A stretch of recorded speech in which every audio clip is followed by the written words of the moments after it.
Welcome to my channel, Misterios Divinos Podcast. Now, the story of Lazarus, we've all heard it. It's usually told as this amazing, crowning miracle. But what if it was more than that? What if this incredible act of giving life was also an act of provocation? A spectacle so public, so powerful, and so dangerous that it guaranteed his own death. You see, we think we know the story of the man brought back from the dead, but this is the story of how that very miracle became a death sentence. Chilling, aren't they? Those are the words that sealed Jesus' fate, spoken by the high priest Caiaphas. And make no mistake, this wasn't some deep theological debate. No, this was a cold, hard political calculation. An act of pure compassion was viewed as a threat to national security. I mean, just think about that. The stakes couldn't have been any higher. So, that's the central mystery we're diving into, isn't it? How on earth does the ultimate act of love, bringing a dear friend back to his sisters, light the fuse on a conspiracy to commit murder?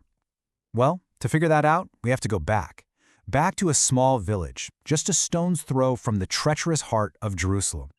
So let's set the scene. Our story doesn't begin with death. It begins in a place of life, of refuge, a place one writer beautifully called the last homely house, a final sanctuary before all the danger to come. Bethany. It's only about 2 miles from Jerusalem, but honestly, it might as well have been a world away from all the plots and politics. For Jesus, this place was a safe haven. It was the home of 3 siblings he was incredibly close to. And the Gospels, they make a real point of this. They tell us flat out, Jesus loved Martha and her sister and Lazarus. You gotta understand, this wasn't just some stop on his tour. This was family. Now, here's where it gets really interesting, the dynamic between these 2 sisters. You've got Martha, the classic, dutiful host, anxious and distracted with much serving. But then there's Mary, and Mary, she does something completely radical. She sits at Jesus' feet with the men like she's one of the disciples. In that culture, that was a quiet little rebellion, a huge statement that she cared more about learning than her expected duties. And trust me, these 2 very different women are going to react to this tragedy in starkly different ways. All right, and now the crisis begins. A message is sent out, a desperate plea for help. But the response is not what anyone expected. What follows is a period of silence, of waiting, that must have felt like an absolute eternity. The message couldn't be simpler or more filled with anguish. Lord, the one whom you love is sick. Now, Mary and Martha, they totally expect Jesus to drop everything and come running. But he doesn't. He waits. He calmly tells his followers that this sickness isn't about death, but it's for the glory of God. Can you imagine being the sisters in Bethany? That delay must have felt like a complete and utter abandonment. So then Jesus, he uses this common metaphor for death, telling his disciples that their friend Lazarus has just fallen asleep. And in a moment that's almost funny, if it weren't so serious, they take him completely literally. They're like, oh great, if he's sleeping, he'll get better. Jesus has to just spell it out for them. Lazarus is dead. And just like that, any lighthearted misunderstanding is gone. The reality of the situation hits hard.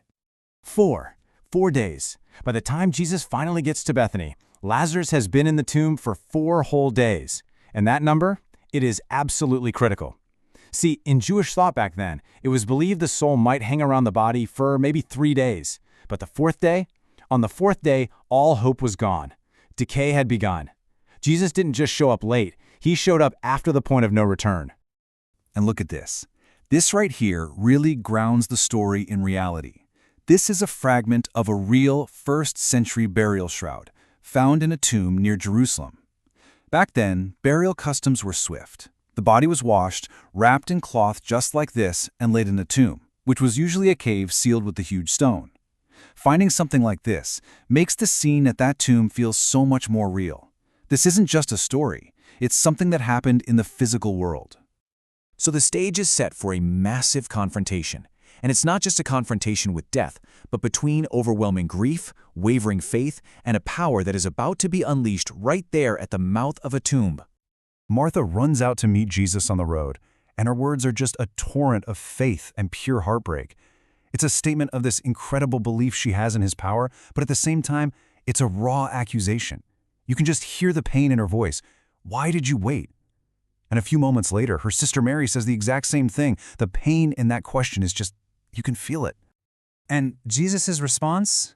It changes everything. He doesn't say, "Don't worry, he'll be resurrected one day." No, he makes a claim that is so much more radical.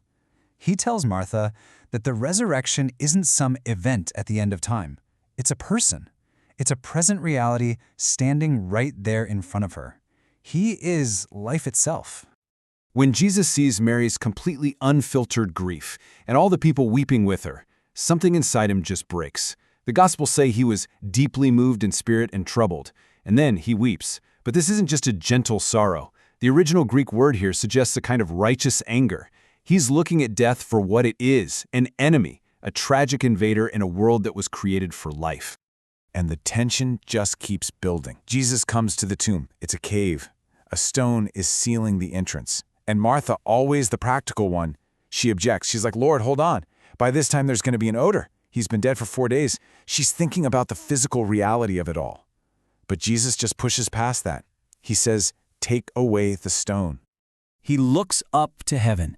He says a quick prayer, and then he cries out with a loud voice, a command that seems to echo through eternity. "Lazarus, come out!" And the man who is dead walks out, still wrapped up in his burial cloths. Now, you would think a story like this would end with a huge, universal celebration, but it doesn't, not even close. The miracle is over, but the consequences, oh, they are just beginning. This is where the story takes a dark turn. You see, in the Gospel of John, this miracle was the 7th and final sign. It was the absolute climax of Jesus' public work.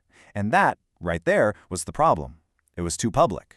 It was too powerful. It was too undeniable. And it absolutely terrified the religious authorities. Instead of inspiring faith in everyone, it provoked intense political fear and basically cemented their plan to get rid of him. So the Sanhedrin, the Jewish ruling council, they call an emergency meeting. They actually bring Lazarus and his sisters in to testify, and they confirm the whole miracle. But instead of acknowledging God's power, the council just formalizes their case against Jesus. They reframe his whole ministry, twisting every act of mercy into a crime. And with this final, spectacular miracle, they add the ultimate charge. He's not working for God, he's in league with devils. And what about Lazarus, the man at the center of this whole storm? Well, the Bible is pretty silent about his life after this. But of course, traditions popped up to fill in the gaps. One story says he became a bishop, but that his trip to the realm of the dead had changed him. He was said to be super serious, never laughed, except for one time. He supposedly saw a thief stealing a clay pot, and he just laughed, saying, "The clay steals the clay." A really strange and mysterious ending to his story, right? And all of this, it brings us right back to where we started. It brings us to the central paradox of this whole dangerous miracle. Was it a triumph, or was it a trigger? So we're left with this ultimate question. Was this act of profound love his greatest display of power? Or was it, from a purely strategic point of view, his most fatal mistake? By giving life back to his friend, he absolutely guaranteed his own death. And that's the irony that sits at the very heart of this story, where an act of life becomes the direct path to the cross. It really makes you think, what is the real cost of a miracle? And what happens when an act of incredible love is seen as an act of war? If you like this explainer, please subscribe, leave a like, comment on what you like most, and share. We'd love to have you back.